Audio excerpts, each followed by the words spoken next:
The great hall of the Zalorian Empire was built to impress fear into visitors. Tall crystal pillars reached toward the ceiling like frozen lightning. Glowing softly with royal energy, the air itself felt heavy, filled with power and pride.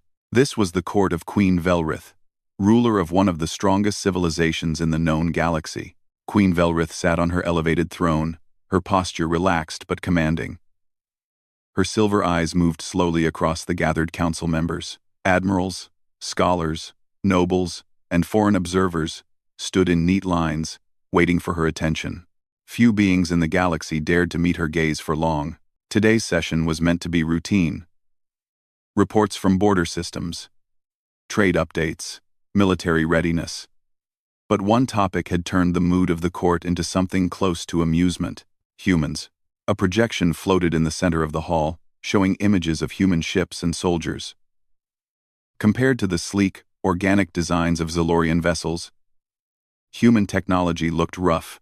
Their ships were blocky, layered with thick armor rather than elegant curves. Their soldiers wore heavy gear, covering their bodies instead of displaying natural strength. Murmurs spread through the court. "They look small," one noble whispered. "So plain," another replied. "No natural armor. No enhanced limbs." "No enhanced limbs." Queen Velrith leaned forward slightly, resting her chin on one clawed hand. A faint smile touched her lips. "These are the humans?" she asked, her voice smooth and calm. "Yes, Your Radiance," said High Scholar Threx. "They originate from a high-risk world with unstable climate patterns, extreme gravity variations, and frequent natural disasters." The Queen let out a soft laugh. It echoed through the hall, light and dismissive. "A harsh world, yet they look so fragile," she said. "How curious." The laughter spread. Even some admirals allowed themselves small smiles. Admiral Corrin stepped forward. "Their military strength appears average at best. They rely heavily on machines and formations. Individually, they are unimpressive." Queen Velrith waved a hand. "Then why are they here?" At that moment, a small group stood quietly at the edge of the hall. The human delegation. They did not speak. They did not react. They simply waited. The Queen noticed them at last. 3 humans, 1 woman and 2 men. All wore simple dark uniforms. No medals, no decorations. Their posture was calm, controlled, respectful. Queen Velrith studied them carefully. "They do not protest," she said. "They do not defend themselves." "Is that fear?" High Scholar Threx hesitated. "It may be." "Restraint." That made the Queen laugh again, louder this time. "Restraint is another word for weakness," she said. "In this galaxy, strength must be shown." The human envoy stepped forward slowly.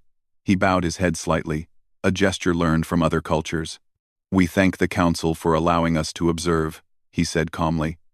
"Humanity seeks cooperation, not dominance." His voice carried no anger, no pride, just certainty. Queen Velrith raised an eyebrow. "And what do you offer, human?" "Support," he replied, "if needed." Another wave of quiet laughter moved through the chamber. "Support," the Queen repeated. "From you?" She leaned back on her throne. "You may observe," she said. "Nothing more."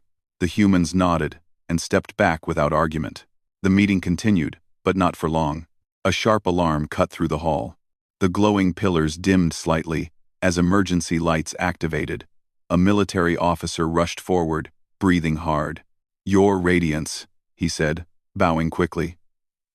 "Long-range sensors have detected hostile fleet movement near our outer systems."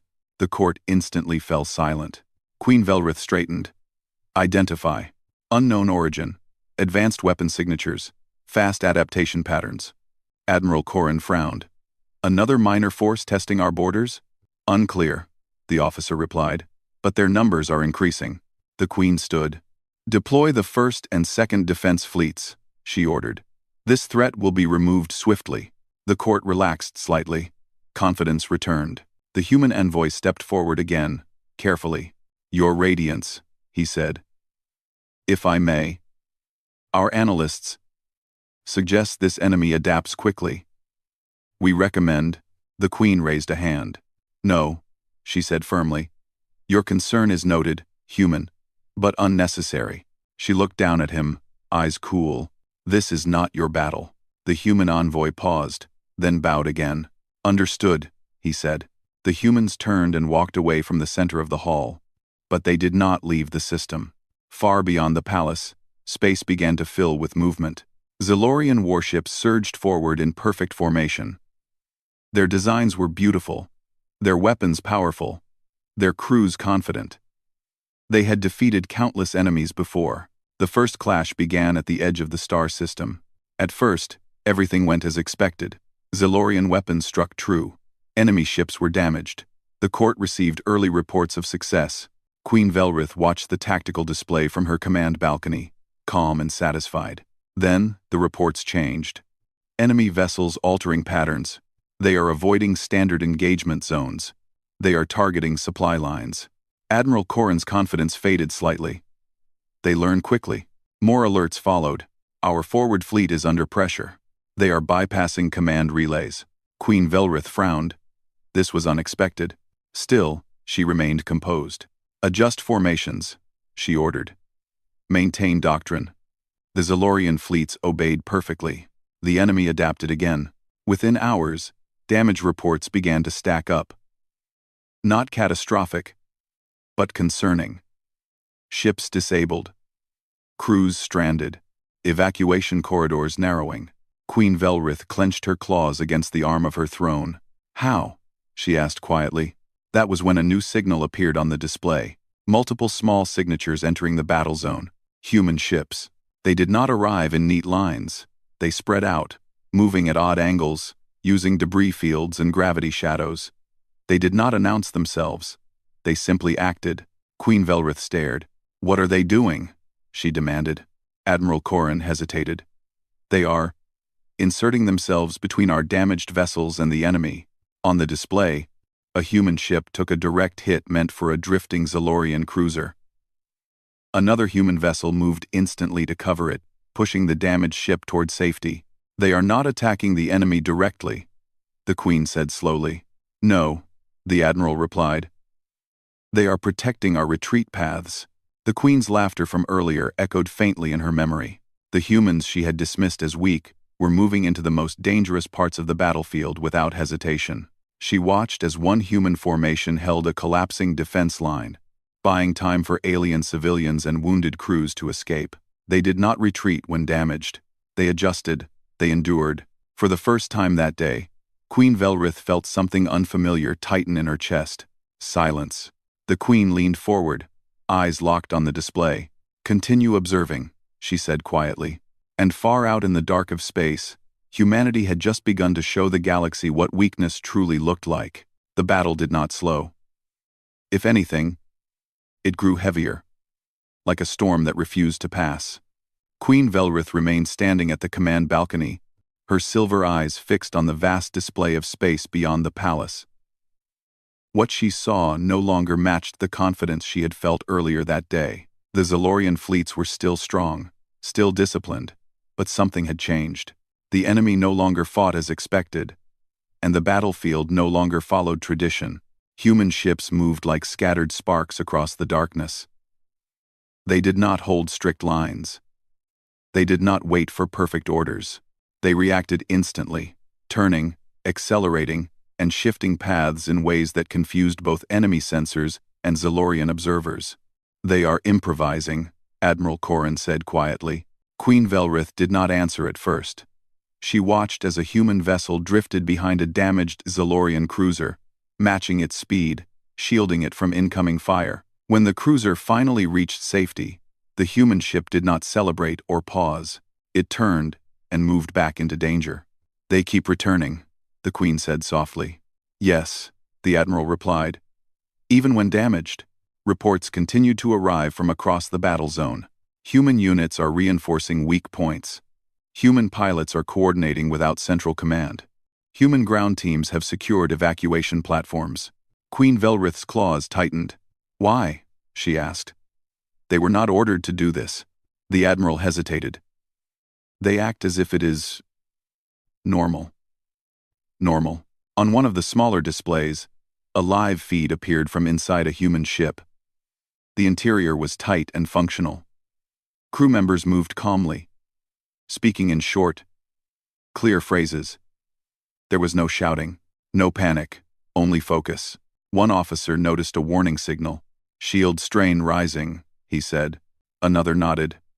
"Reroute power. Hold position." "But we are exposed," a younger crew member said. The officer looked at the display. "Zalorian transport still in range. We stay. Zalorian transport still in range. Zalorian transport still in range. Zalorian transport still in range." No further discussion followed. The Queen stared at the image, unsettled by the quiet certainty in their voices. This was not fear. This was choice. Elsewhere in the battle, the enemy launched a coordinated push. Fast units surged forward, aiming for the heart of the Zalorian formation. The traditional response would have been a full counterattack. Before the order could be given, human ships moved. They did not charge. They blocked. Small groups positioned themselves between the enemy and the Zalorian command ships. They used debris fields, drifting wreckage, and gravity pulls from nearby moons. Enemy targeting systems struggled to lock on. Human ships took damage.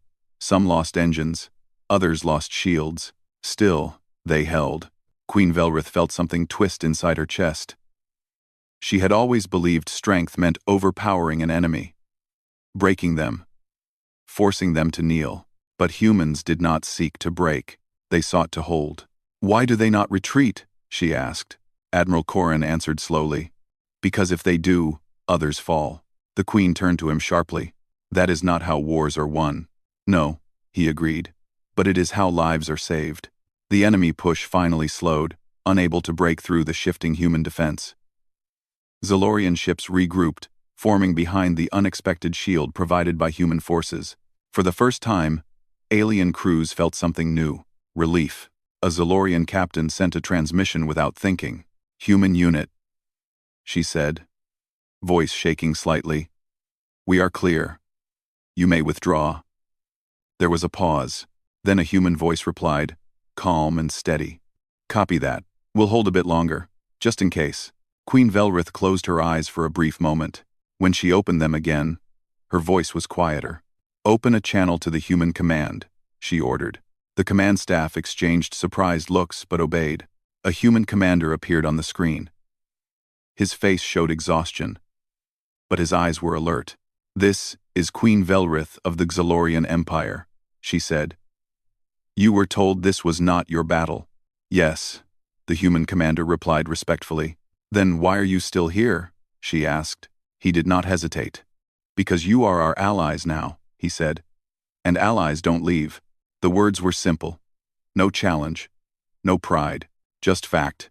The Queen ended the channel without another word. The battle continued into the long cycle of the system's night. Losses mounted on both sides. But the collapse the Queen had feared did not come. Human endurance had changed the shape of the conflict. Enemy forces began to hesitate. Their attacks became less precise, their movements less confident. They had expected a rigid opponent. Instead, they faced something unpredictable and stubborn. Human ground teams boarded damaged stations, stabilizing systems long enough for evacuations. Human engineers worked alongside alien technicians without complaint or hesitation, adapting tools on the fly. One Zalorian worker watched a human struggle to lift a heavy panel, clearly at the edge of his strength. "Why do you do this?" the alien asked. The human grunted, adjusting his grip. "Because it needs doing." That was all. Queen Velrith observed everything. Each moment chipped away at her earlier certainty. These humans were not powerful in the way she understood power. They were powerful in a different way. Near the center of the battlefield, the enemy launched a final probe. A concentrated strike aimed directly at the evacuation corridor, where civilians still escaped. Human ships surged forward without waiting for orders. They formed a loose barrier, overlapping shields, rerouting power, taking hits meant for others. One ship lost propulsion and began drifting. Another human vessel immediately locked onto it, towing it out of danger while still firing. The enemy attack failed. Slowly, the hostile fleet began to withdraw. Not defeated, but frustrated. Unable to break what refused to break. A quiet spread through the command balcony. The Queen exhaled, realizing she had been holding her breath. "Status," she said. "Enemy forces are retreating beyond sensor range," Admiral Corrin reported.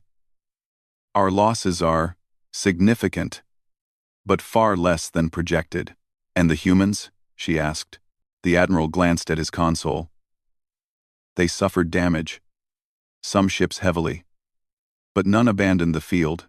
Queen Velrith turned away from the display and looked out across her court. Many faces showed shock. Others showed something close to awe. She remembered her laughter. It felt distant now. The Queen lowered herself slowly back onto her throne, no longer relaxed, but thoughtful. "Send recovery teams," she ordered.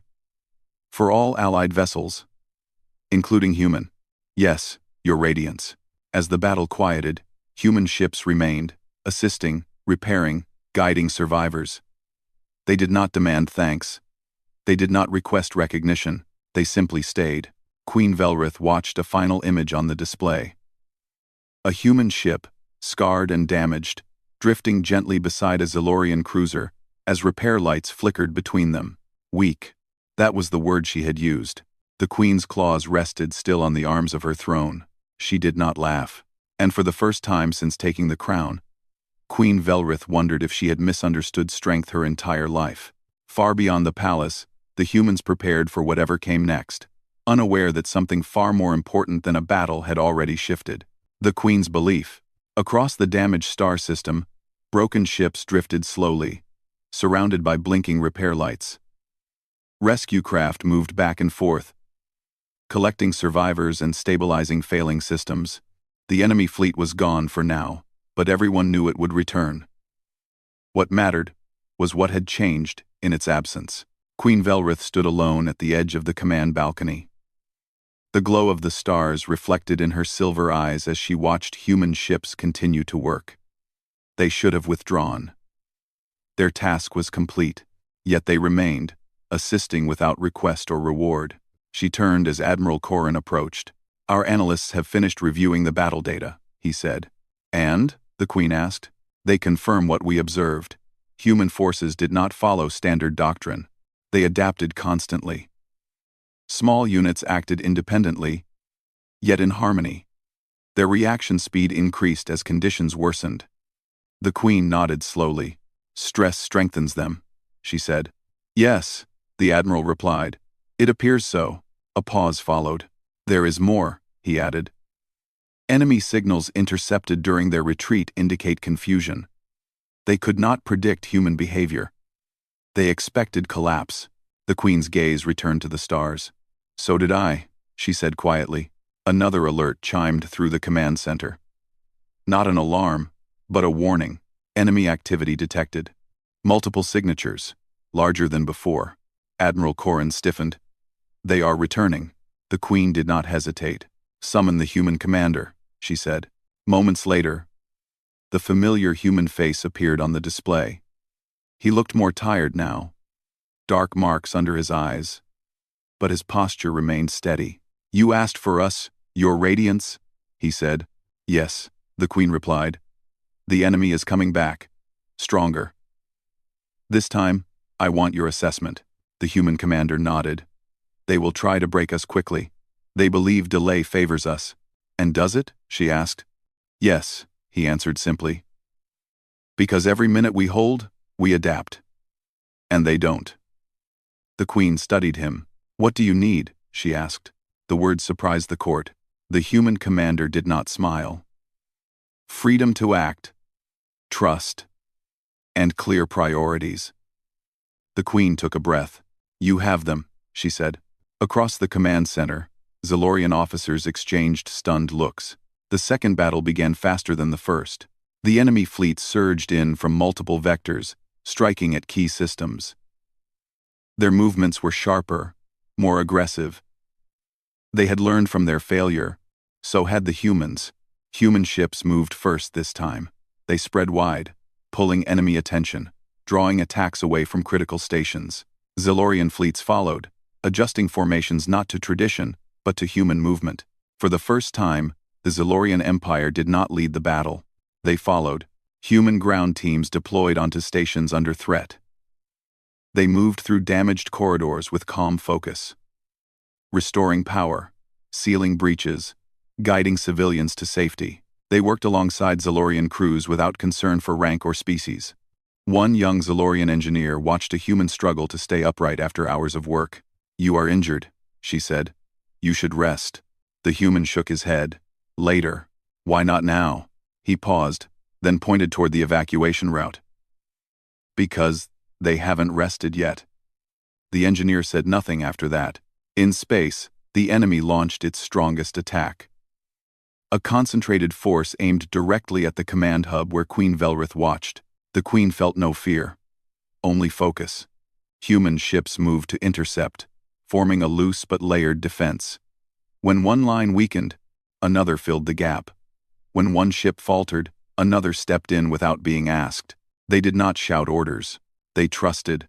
Queen Velrith watched a human pilot take control of a drifting Zalorian ship, guiding it away from danger while still engaging the enemy.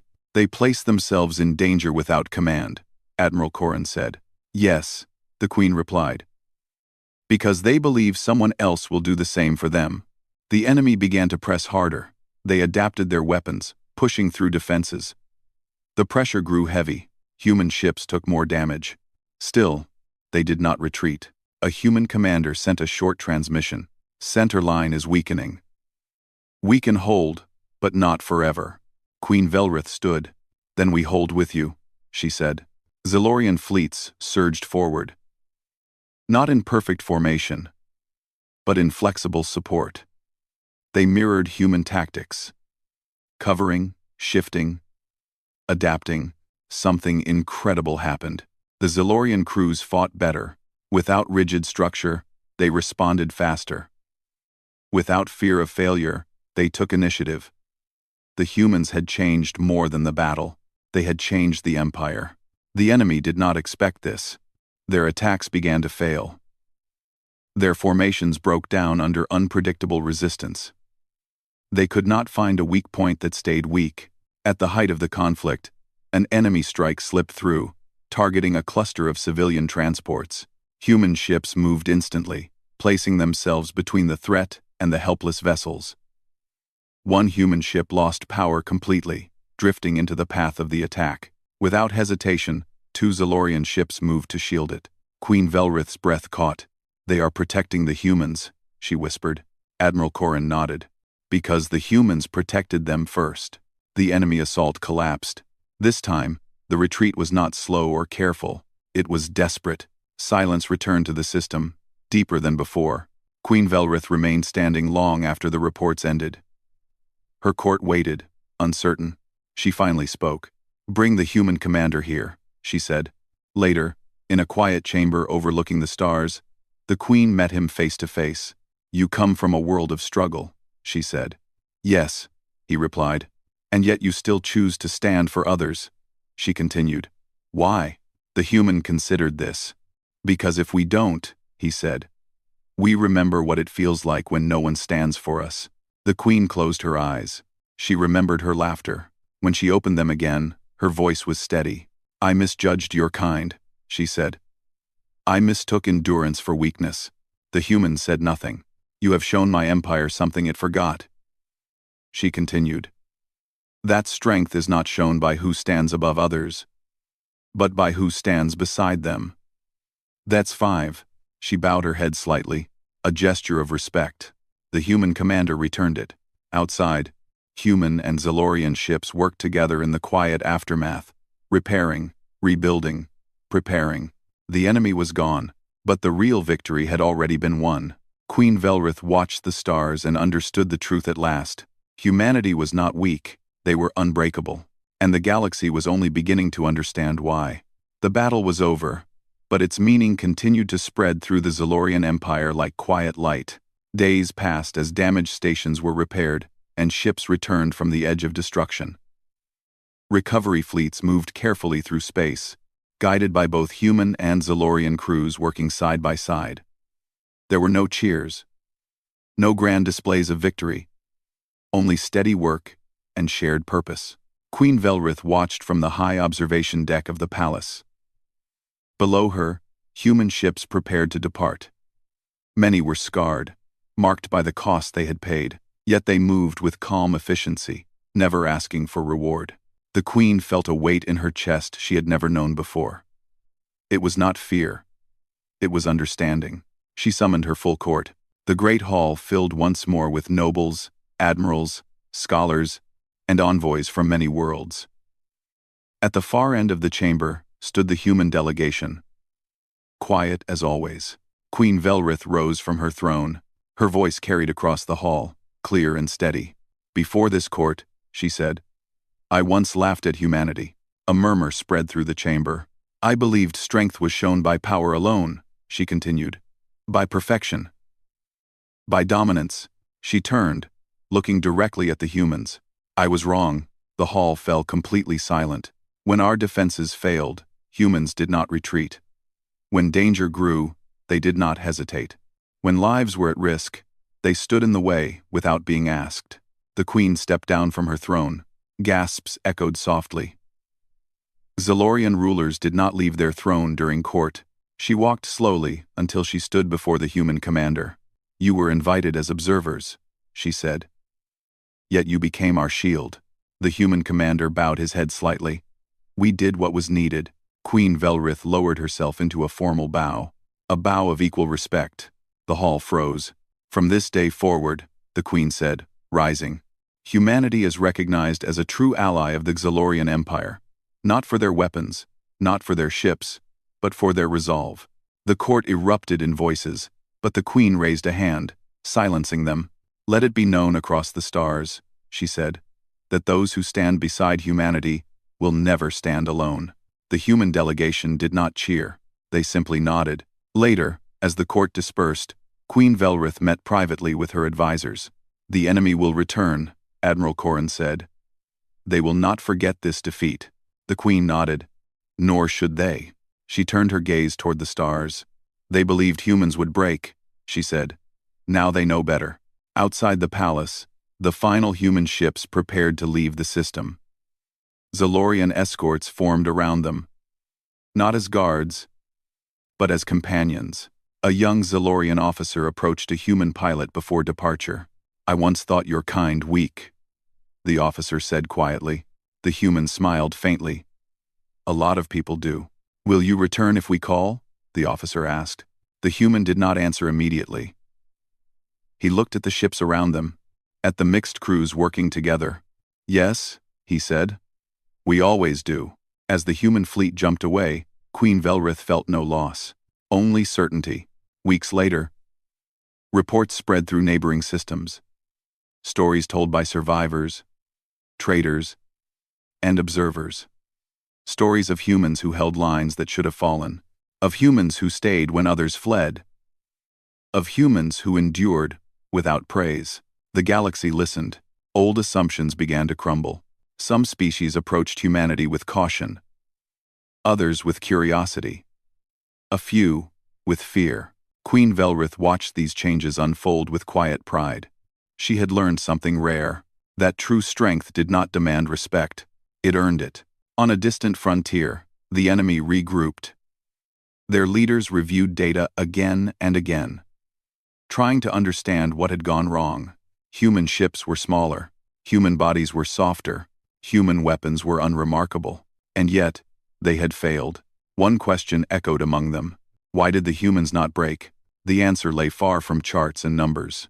It lay in human history, in worlds shaped by storms and struggle, in generations taught to stand back up, in a shared belief that survival was not an individual act, but a collective one. Queen Velrith stood alone once more at her balcony, watching the stars. She remembered the first time she had laughed. The memory no longer embarrassed her. It humbled her, because it reminded her how much she had learned. The galaxy would test humanity again. Of that, she had no doubt. And when it did, she knew the truth. Humans would not boast. They would not threaten. They would simply stand. And that would be enough. Far beyond Zalorian space, human fleets continued their quiet patrols, unaware that legends were already forming behind them. legends not of conquerors, but of those who refused to fall. The alien queen never laughed at human weakness again, because she now understood there was none.